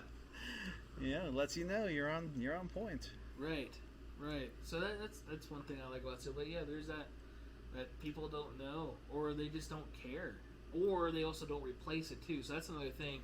If you're buying steel targets for anybody that's out there, and you shoot the crap out of it, and it is armor plated and all that other fun stuff, but it will chip. Yeah. Especially depending on the type of ammo you're using, what it's rated for, the thickness of it, or the density of it, and then how you're shooting it. If you're shooting the angle, so you're hitting just like the edges of it, you might start noticing it fraying a little bit more because that's the weakest part of the steel. Right. So the more you start embedding that and changing the not trajectory, because the trajectories are on the way there, the way back, the impact surface, I guess, the more possibility you have fragmentation or something coming back at you. Yeah. So definitely take care of your steel. Make sure it's good and clean.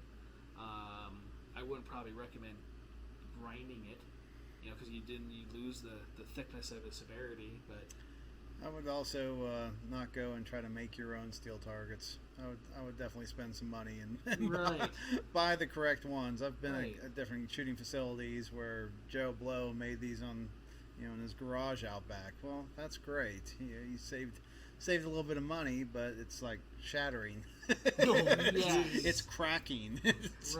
It's not doing things it should be doing. It's somehow firing back at me. Yeah. Right. This is kind of awkward. Which is good defensive shooting practice. Right.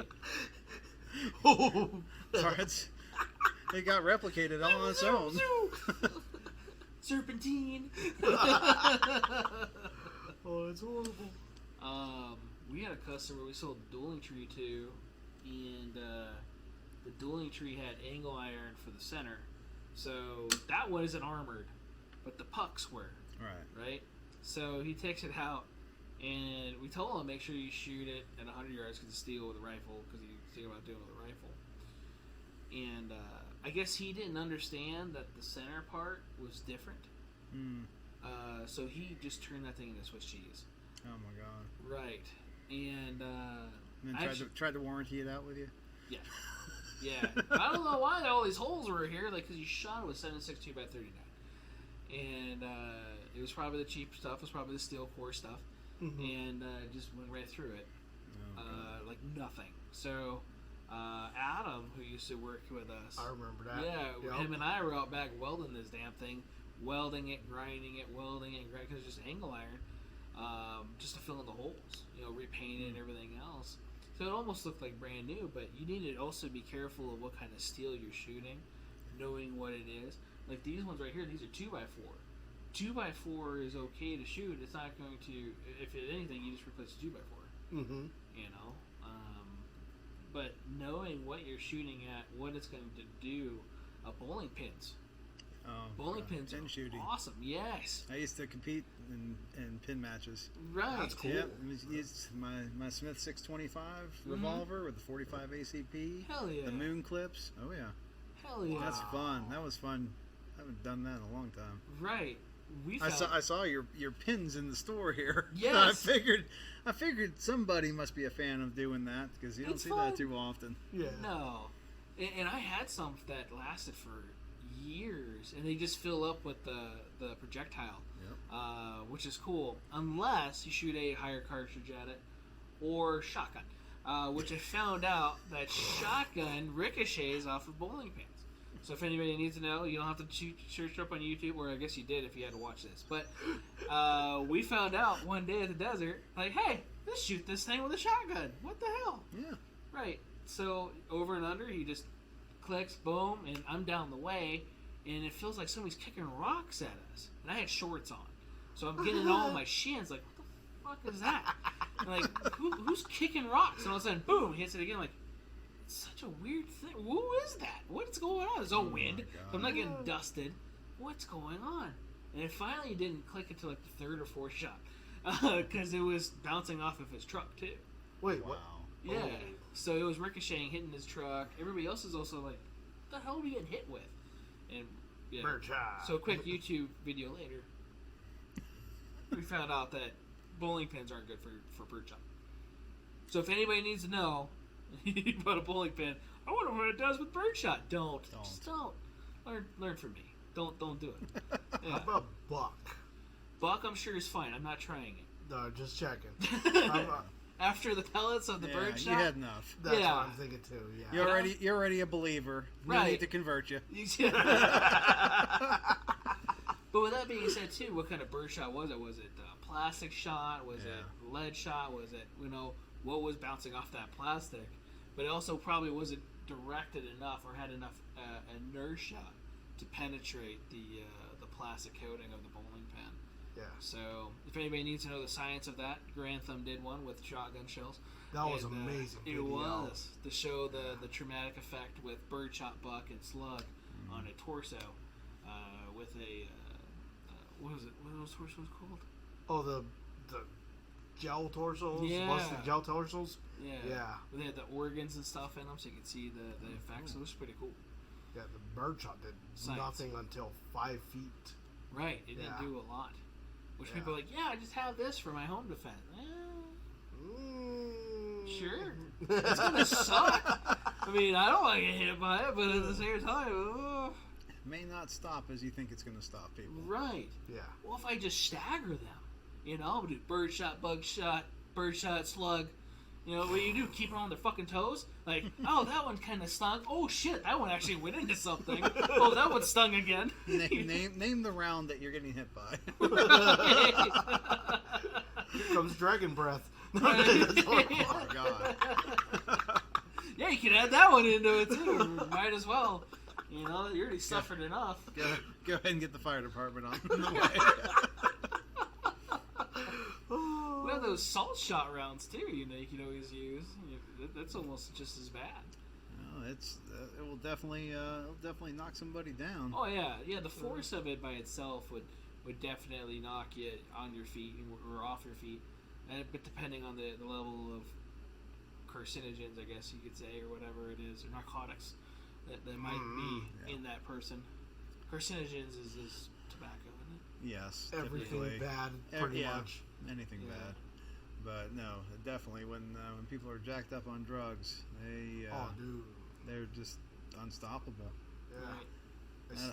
Had a buddy of mine who was a Tallahassee Police Department officer, and he had somebody who was sitting on the couch who'd been shot 14 times telling his story as to why he did what he did.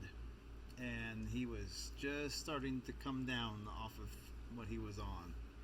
And he's like, it was unbelievable. Just shot after shot. This person kept, aggressively coming towards, sprayed him. We shot him. We tased him. We did everything there was. So, it's another thing for us to consider out on the streets.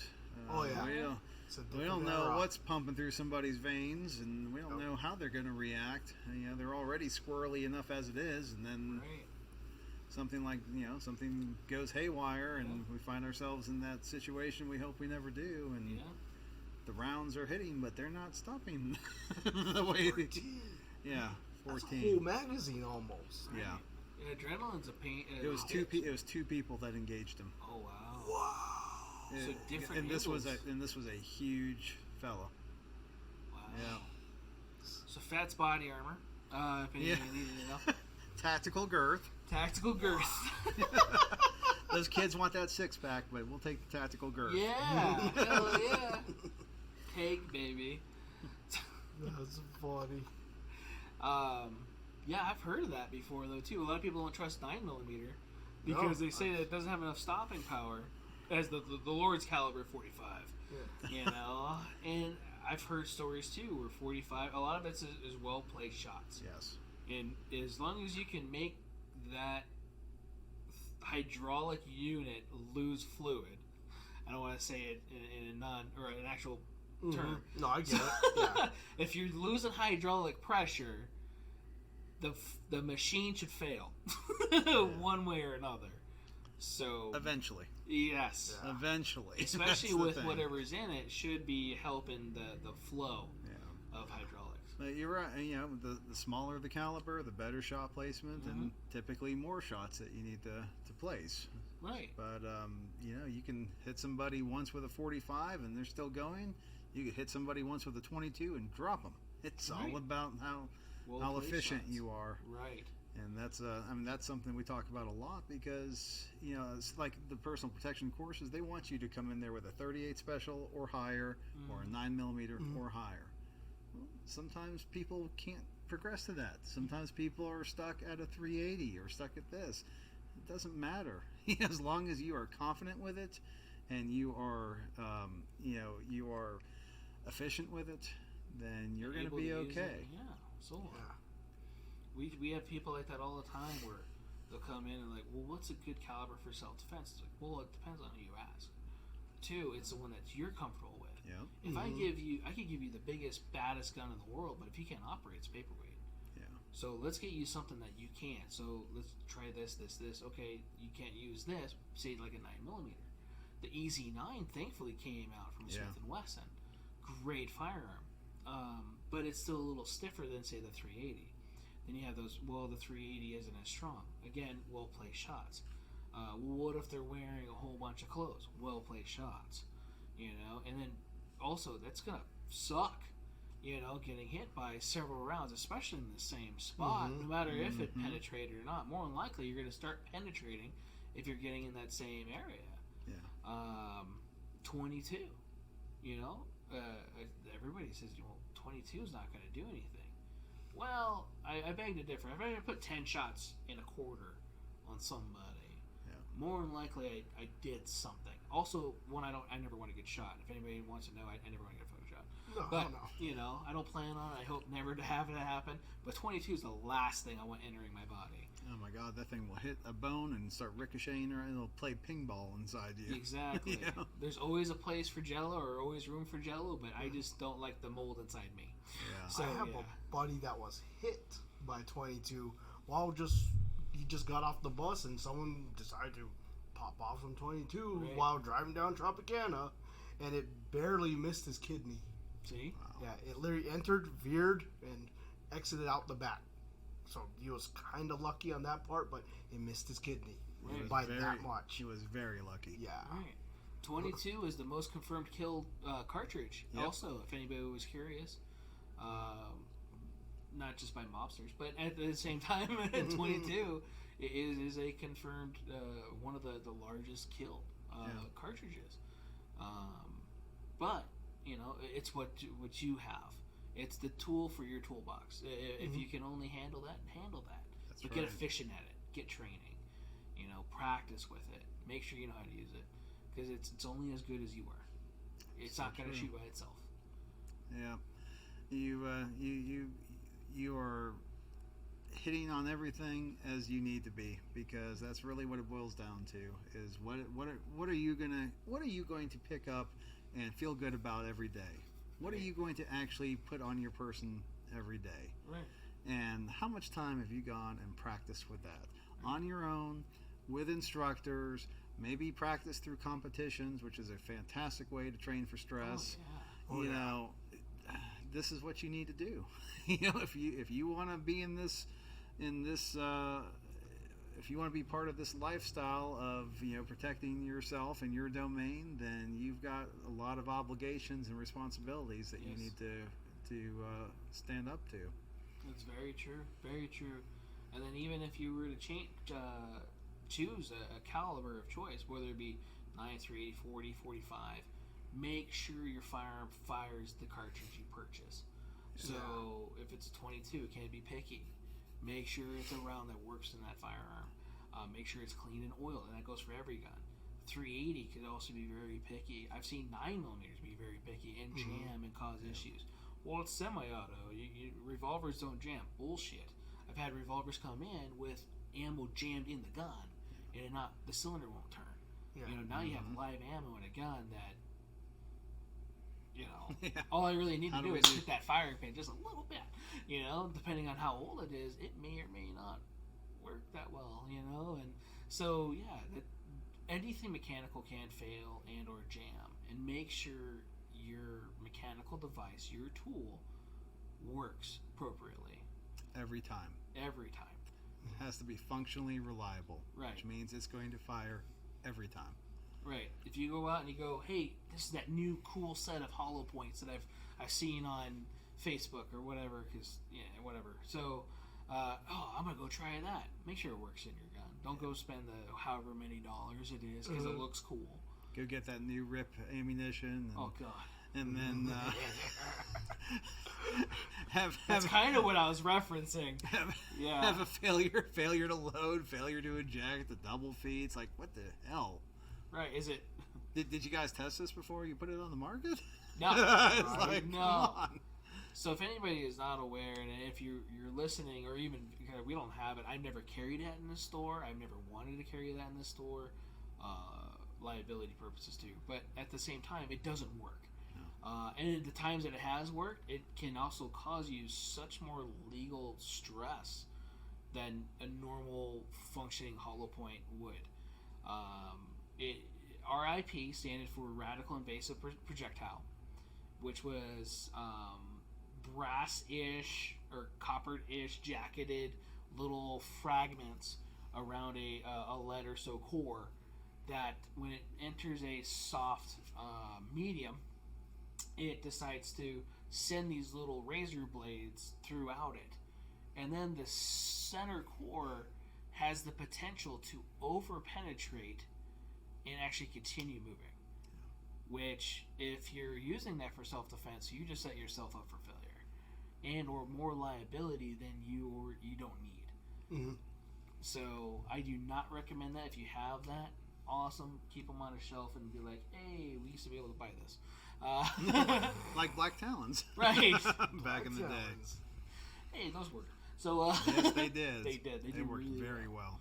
So, Oh yeah.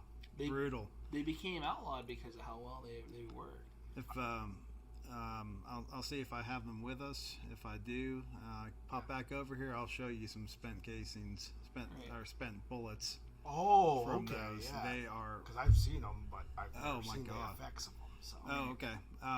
Yeah, the first time I ever even saw one, I was at a local gun shop in Florida, and doing like we do, sitting around BSing with my buddy, and he's going through the mail and he opens up this little package from was it Winchester?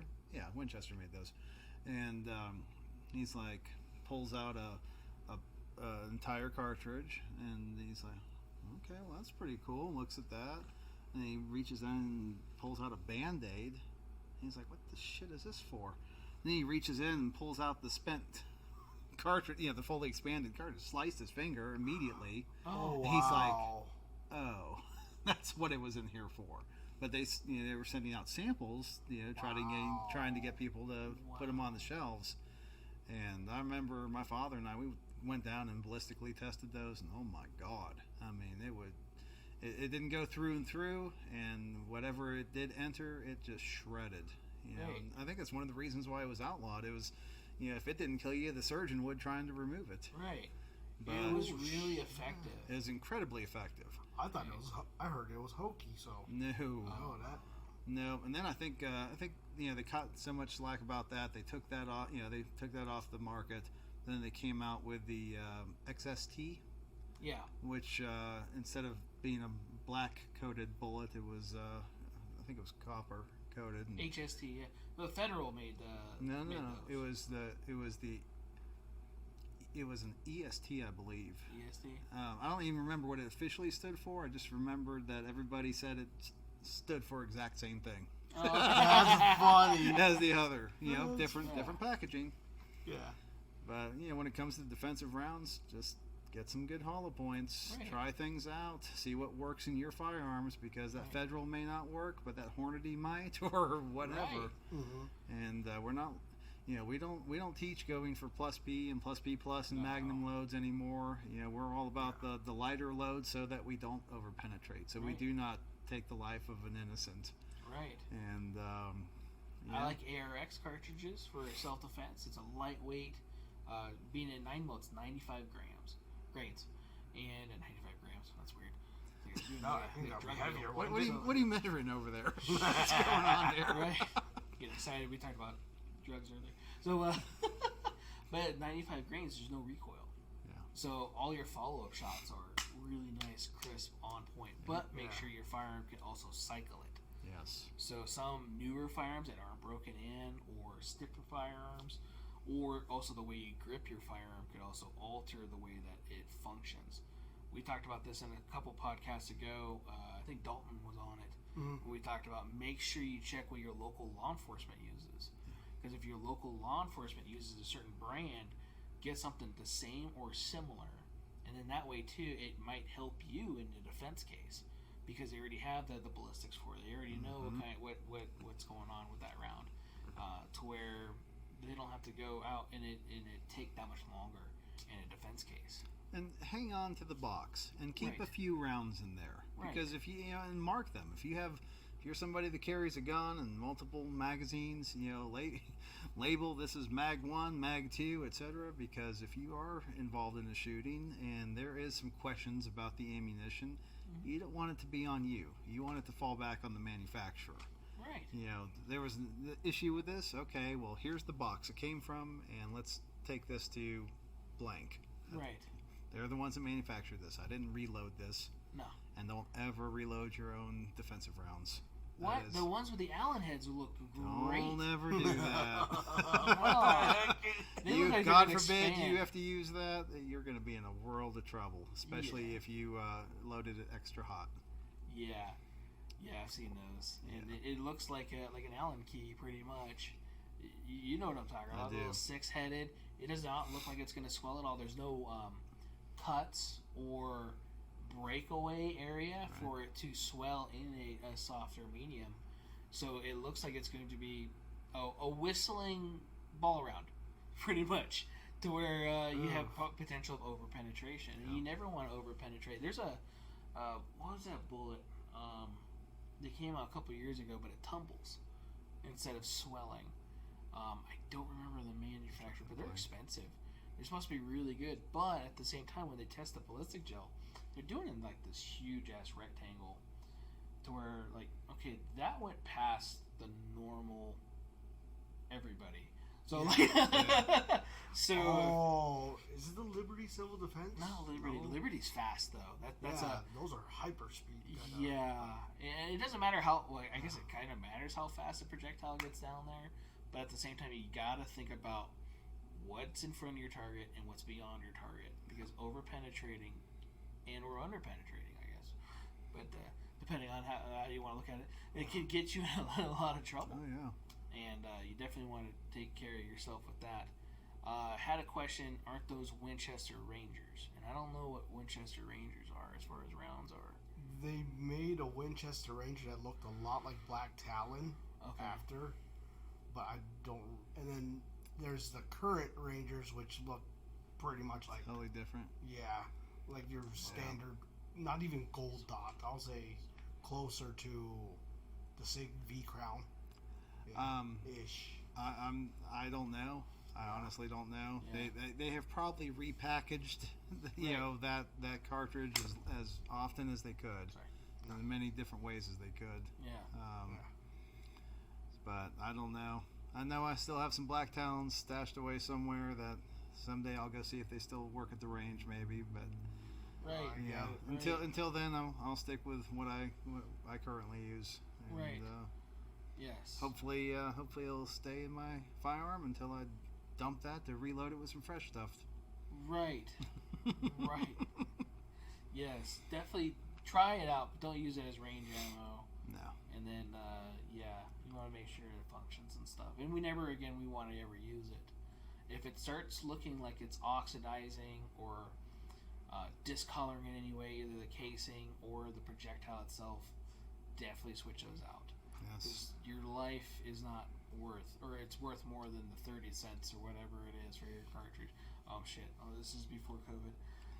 It's worth more than the $5 for a projectile. $5 per round. Right. So, and then So I like that. Your thing's uncovered, so you know. Or did you do that so you didn't get poked? Yeah, pretty much. Okay. Yeah. So sorry, I'm touching Jonas's large knife. Oh, you're good. Yeah. You said that was your cheapest knife, and that's why you carry it? Yeah. Okay. Well, it's a really good knife. Is it a really good knife? For what I got it for. Yeah. Opening boxes? And everything else. Right. Yeah. I've tested it on cake before, too. You tested on cake? Yeah. That's a good thing to test it on. Cuts it very well. Right. As just fat guys, we need cake. So, cake and pie. You gotta keep the tactical girth going. That's right. That's right. You never know when you need that extra layer of protection. You know? With that being said, I definitely appreciate you coming back out here and being with us again. Thank you so much for having me again. Oh, yeah, of course, man. It was awesome. I was, again, a little worried tonight. Unfortunately, you hit a little traffic. At least nobody hit you on the way here in traffic. No, I didn't get hit. Right. I just definitely encountered a bunch of traffic. So I'm sorry if the pucker factor was a little high, but I was definitely on the way. It was a little bit, because Tim texted me. He's like, "Hey, you still good for Greg?" And I'm like, "Hell yeah, I'm good for Greg." He's like, "All right, cool," because he seemed like he's coming. I'm like, all right. And then I texted him right before you got here. Oh no! And you're like, Greg said he was coming, right? Because it was 40-ish, you know? Yeah. And I'm like, I started, this is why it's a little closer besides me having to be plugged in. But I was planning on just you and me and then us being kind of closer. Yeah. And because of the computer stuff and everything else. So I was already trying to get all around that. And then I saw the Jeep. Yep. Okay, that's him. We're good. And then I started spacing everything back out again, you know, so we could at least be a little bit more comfortable. Well, luckily I was still early enough for the show, but definitely not as early as I try to be at places. You never know here. You never know. I getting to school, it should take me 15 minutes. I leave 40 minutes plus sometimes to get there, and I usually get there barely on time. That makes sense. You know, so it's flip hit of or a miss. coin about traffic and accidents and whatever ridiculousness is slowing down traffic. Right. Oh yeah. But thank you for having me again. Oh, yeah, I've enjoyed it, and I'll be around until October 20th. If you need anything along the way, I'm sorry. Were you having more classes? And Yep. Classes October 7th through the 20th, and doing everything from pistol to personal protection in and outside the home, and range safety officer, chief range safety officer, CCW instructor, and if anybody wants other things, rifle, shotgun, etc., we can do it. We can set it up. Nice. That is Nice. cool. So any of you guys have gotten a gun within the last couple of years or period, and either you've had training or not had training, definitely look into training. Absolutely. We got a resource here now in town for a limited time. We still have a lot of resources here in town. Use them. They're a great source to get you more familiar with your tools and to protect you guys, man. It's really important, and especially the way that everything's going. And it's not going to be one of those dark, gloomy things where we're going to end, but the world sucks. It's not getting any better, and protect yourself, protect your loved ones, and take care of it. Get training. Why not defend yourself? Why not? Right. Why not? Why not? Right. That's awesome. So, with that being said, in case you guys don't remember, we have our audio podcast, which, this podcast, it goes every Thursday at 7-ish. We're almost on time tonight. Oh, I know. Almost. We were It wasn't very your close. fault. Yeah, No, so, you're- right. Don't care anybody. I said to put some stuff away too. So Right, I it was get Jonas's fault. my Right, bad. he had to work. So, Nah, you're good. damn you for working. So, Well, when stuff's so high up. right? Yeah, he had to get a ladder because we have Greg. So Greg on his knees with his hands up is the same height as him standing up with his hands up. Oh, Lord. Full reach. Full reach. Yeah, like full stretch. It's Right. nuts. When we found that out, that's been hysterical. Yeah. So, I'll have to pop in here on a stocking day. right. Definitely a little different. So, if you have not checked our podcast website, which has all of our links, where you can click those and see or hear on any type of media that you want to choose, whether it be Spotify or iTunes if you're communist. If you Google podcast, had to do the iTunes thing.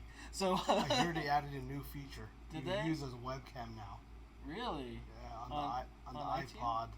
Well, Really? iPhone. Yeah. iPhone. See, I don't think they make iPods anymore. You're right. Yeah. That's like 2 years ago, huh? Was the last one? Something like that. I don't remember. 2? Was That it? really recent? more That than recently? I think so. Yeah, I don't know. Uh, I don't know.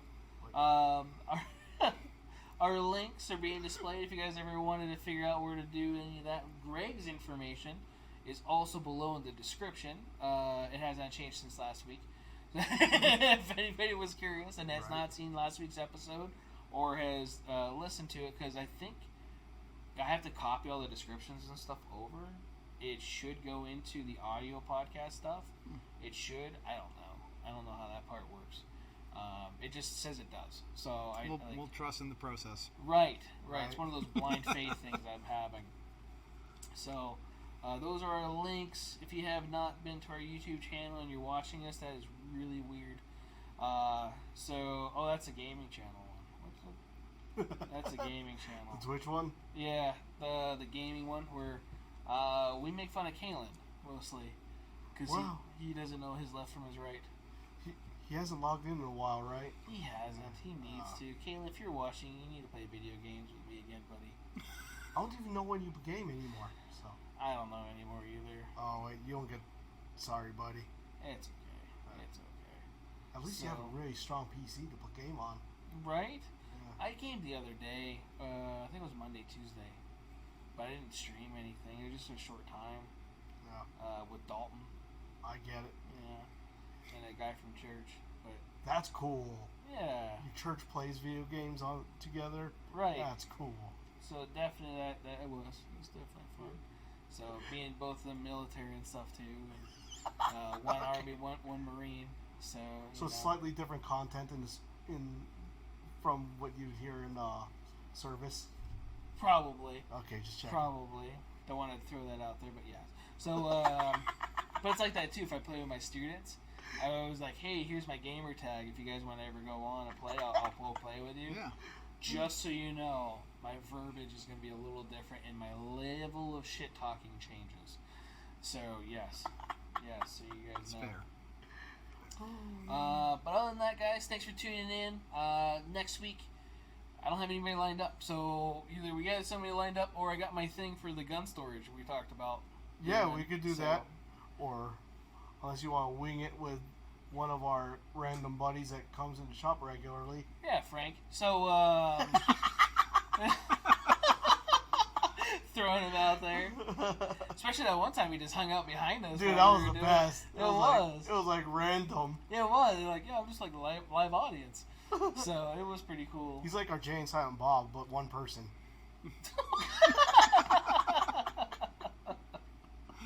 Hey, there you are. There you are. Thanks, Caitlin. There. I forgot he changed his name. Did he? He did. Oh, okay. It's Stay Vigilant now. You're right. Yes. Did you have to change your name because they canceled you? Right? Oh, man, Right. he was canceled on Facebook real quick. Yeah. I don't think that's too hard to have happen. Right? No, I think you have to log in. Yeah. Add friend. Oh, fuck, you know who my friends are. I'm surprised I haven't caught a 30-day ban yet. Right? Again. Ugh. Ugh. Yeah. Well, keep trying. You'll get there. Right. Yeah. Right. Baby steps. Other than that, thanks again for tuning in. Again, Greg, thank you for coming out here and doing this, especially 2 weeks in a row. Thank your wife for letting me borrow you for 4 hours. Because tonight's 2 and the last, Hey, it's my pleasure, and I'm sure she's enjoying some quiet time. Well, right. There you go. Right. I'm also working on my Thoughtful math. man. Thoughtful. Yeah. Right. Or maybe not enough. Ooh, I think so. You'd let us know, Miss Why Not. Comment below. Well. Uh-oh. Right? I don't know Greg's wife. I don't want to say anything. They also out of respect. Well, he's been gone since early this morning with guns, so I don't know. And with that being said, no, Right. she's awesome, and I appreciate No, I appreciate the opportunity to be here, and I definitely appreciate being able to keep on going today and get over here for it. So thank you all very much. No problem. no, at all. I appreciate you. What are you eating? Oh, it's Yeah, something. you. It's something. He's looking at me like, what do you mean, me? something pink. Oh, going back at it. Mm. All right. So I gotta figure out what Buddy's eating. It might make an exit later. Right? Figure out what this little pink thing just came out of your butt. Yep. Yeah, you. All right. Thank you guys. Take care. Have a good night. Be safe. Get training. Where's the ending thingy? There it is. I've never used it. Ain't it?